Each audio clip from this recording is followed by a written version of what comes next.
माँ कौन है? माँ गायत्री हमारी माता हैं, और पिता कौन है? भगवान सविता हमारे पिता के रूप में है। उच्च स्तरीय साधना में सविता की उपासना की जाती है ना। साधक का सविता को समर्पण, सविता में विलय, ये ध्यान में गुरुदेव बोलते हैं इन शब्दों को। तो सविता उच्च स्तरीय जो साधक की स्थिति है, तो वो सविता से ईश्वर के तेज में विलय होने की बात करता है। तो उच्च स्तरीय साधना में सविता की उपासना की जाती है, ध्यान धारणा में उसी की प्रमुखता रहती है। सो भी मात्र प्रकाश पिंड को दिव्य चक्षुओं से देखने भर से काम नहीं चलता, वरन उसके प्रेरणा प्रवाह को आत्मसत्ता के प्रत्येक क्षेत्र में ओत प्रोत करना होता है। गुरुदेव क्या बोल रहे हैं? ध्यान धारणा में उसी की प्रमुखता रहती है, उसी तत्व की, सविता तत्व की प्रमुखता ध्यान धारणा में रहती है। सो भी मात्र पिंड को दिव्य चक्षुओं से देखने भर से काम नहीं चलता। आप दिव्य चक्षुओं से मात्र उस आकृति की इमेजिनेशन कर पा रहे हैं, सविता को देख पा रहे हैं, सूर्य के दिव्य प्रकाश को इमेजिन कर पा रहे हैं, विजुअलाइज कर पा रहे हैं, यही काफी नहीं है। गुरुदेव कह रहे हैं ये काफी नहीं है, वरन उसके प्रेरणा प्रवाह को आत्मसत्ता के प्रत्येक क्षेत्र में ओतप्रोत करना। ये दिव्यता, ये प्रकाश भरी दिव्यता, ये ओजस, ये तेजस, ये वर्चस्व के रूप में मेरा रोम रोम प्रकाशित हो रहा है। मैं रिफाइंड होती जा रही हूँ, धुलती संशोधित होती जा रही हूँ। ये भाव के रूप में, भावना क्षेत्र पे, संवेदना के लेवल पर आप उस प्रकाश से कैसे जुड़ रहे हैं, उसको आप फील कैसे कर रहे हैं, अनुभव कैसा हो रहा है आपको उस प्रकाश के ध्यान के द्वारा, वो बहुत जरूरी एक की एलिमेंट होता है ध्यान में। इसमें पूरा विचार प्रवाह बन जाता है ना। एक सिस्टमेटिक फ्लो चल पड़ता है, गुरुदेव कह रहे हैं, विचारों का एक प्रवाह चल पड़ता है। एक फिल्म जैसी स्थिति बन जाती है। फिल्म में अनर्गल बातें नहीं होती है, एक सीक्वेंस चलती है वहाँ पे। वैसे ही विचारों का एक सीक्वेंस, एक प्रवाह, एक सिस्टमेटिक फ्लो जो है, वो मन की स्थिति में बहुत सुंदर तरीके से प्रवाहित हो जाती है। इसीलिए जब गुरुदेव ध्यान करवाते हैं तो बिल्कुल एक डायरेक्शन में वो बढ़ाते चले जाते हैं। उनका एक फ्लो है ध्यान में, आप देखेंगे वो कभी कुछ नहीं, एक फ्लो में बिल्कुल। इनिशियली हम लोगों की मनस्थिति को स्टेबल, शरीर को शांत करने के लिए, वो मनोभूमि को तैयार करने के लिए वो सविता में विलय तक का ध्यान करवाते हैं। फिर हमारे अंदर की एनर्जीज को चैनलाइज करते हैं निर्देशों के द्वारा, है ना।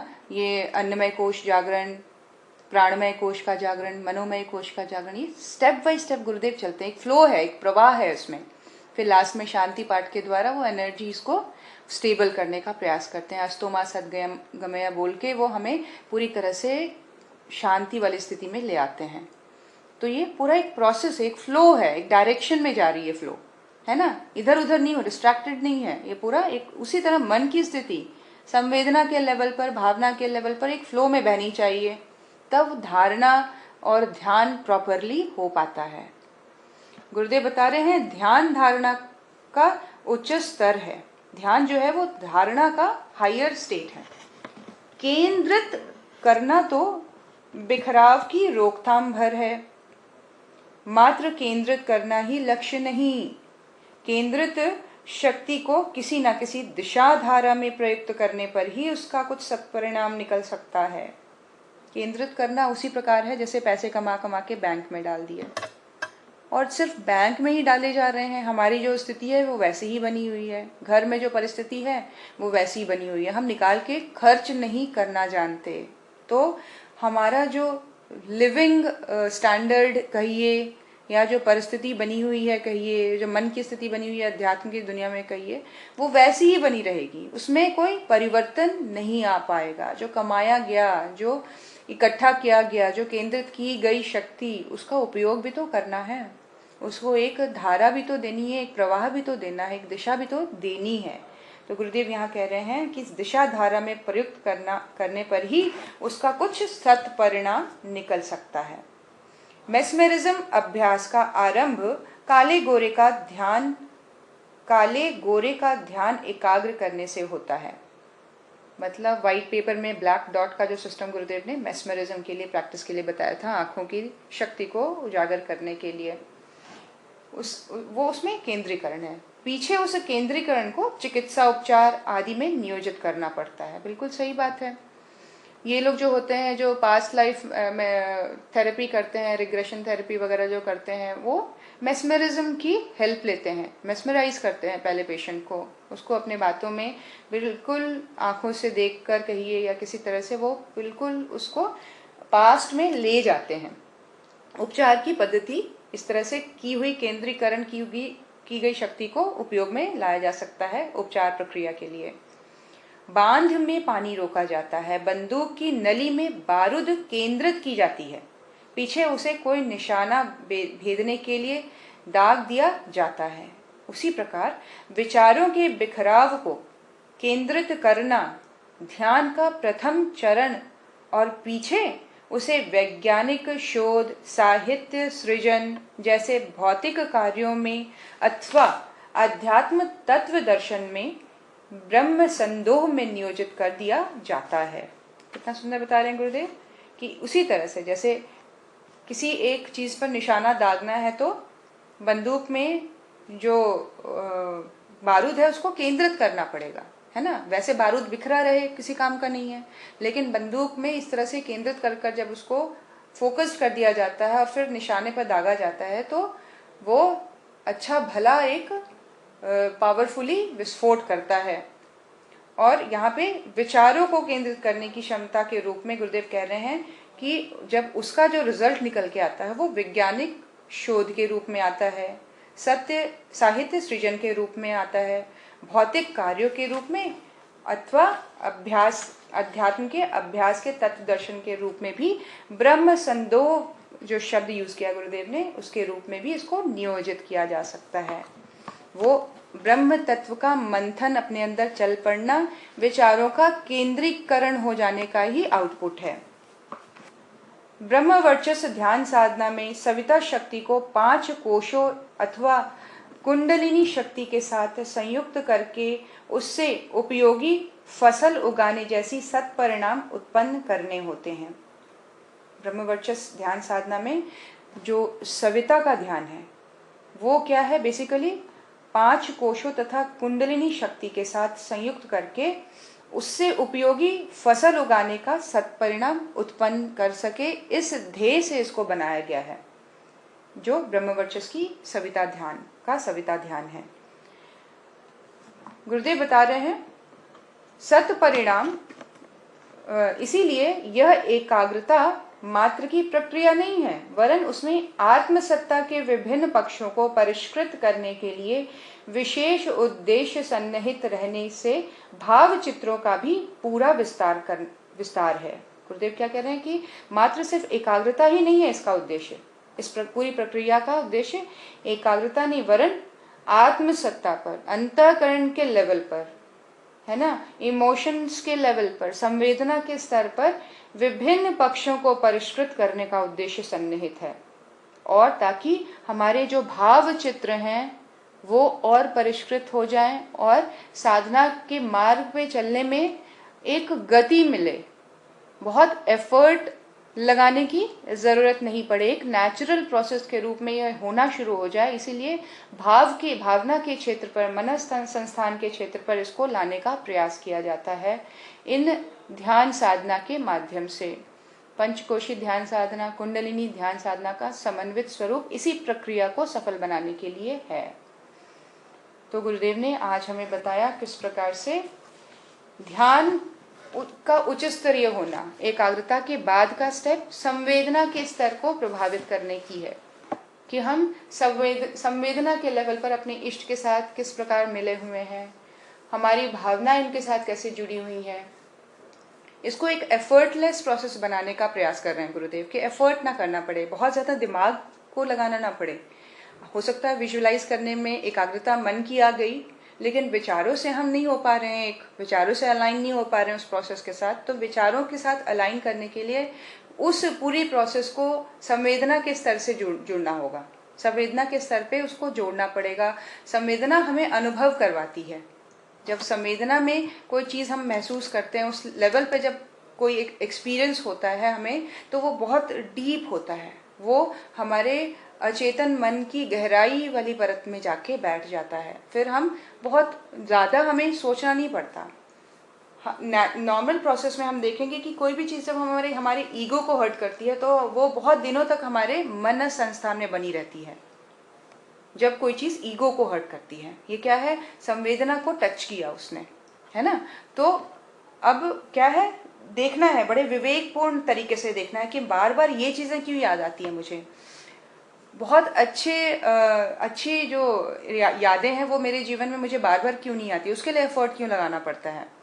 तो जहाँ पे ईगो के साथ चीज़ लगी होती है, संवेदना के साथ जुड़ी होती है, वहाँ पे ये सारी चीज़ें इमोशनली, जहाँ कोई चीज़ बहुत कनेक्टेड है जिस चीज़ से आप, वो बार बार आपको बहुत इजीली स्मरण हो जाएगा। तो गुरुदेव कह रहे हैं यहाँ उच्च स्तरीय साधना के लिए अपने इष्ट से, अपने गुरु से, अपने भगवान से, इन दिव्य निर्देशों का जो गुरुदेव संकेत देते हैं ध्यान के दौरान, इनसे संवेदना के लेवल पे जुड़ें, इस कदर जुड़ जाए कि ये अनुभव होने लग जाए, है ना। अनुभव होने लग जाता है इमोशनली। जब कोई चीज़ होती है तो हम बोलते गूज बम्प्स हो गए भाई, वो क्या कहते हैं उसको, पूरा सिहरन हो गया पूरे शरीर में। क्या है, इमोशंस को टच किया उस चीज़ ने। जब हम किसी भी चीज़ से इमोशनली टच होते हैं तो बहुत इफेक्टिव हो जाता है वो पूरे प्रोसेस में, है ना। स्ट्रांगली वो चल पड़ता है, एक धारा, एक प्रवाह देने लग जाता है, एक गति देने लग जाता है विचार को। तो आइए उस गति, उस विचार के प्रवाह के साथ जुड़े, उस महाअभियान के साथ गुरुदेव ने जो जोड़ा है हमें, ये हमारे जीवन को इतने सुंदर प्रवाह के साथ लेकर आगे बढ़ाता चला जाए, बस यही प्रार्थना है। एक सही समझ, एक सही अंडरस्टैंडिंग, किसी भी परिस्थिति को के डीप में जाकर देखने की क्षमता, अपनी संवेदना के विकास को बढ़ाने की क्षमता, श्रद्धा, निष्ठा, ये जो सुंदर सुंदर शब्द हम पढ़ते हैं, गुरुदेव हम अनुभव करना चाहते हैं। क्या है वो अनुभव, हमें करवाइए। आज हम आपके समक्ष बैठे हैं, आपके इस ज्ञान गंगा के अमृत का पान कर रहे हैं आपके समक्ष बैठकर। ये आपका कारण शरीर हमें ज्ञान से ओतप्रोत तो कर रहा है, लेकिन क्या अगले क्षण हमारी मनस्थिति ऐसी बनी रहेगी, ये आपको हमें प्रॉमिस करना होगा। हम आपसे जुड़े रहें। प्लीज़ हमारे इमोशंस को थोड़ा कंट्रोल कर दो।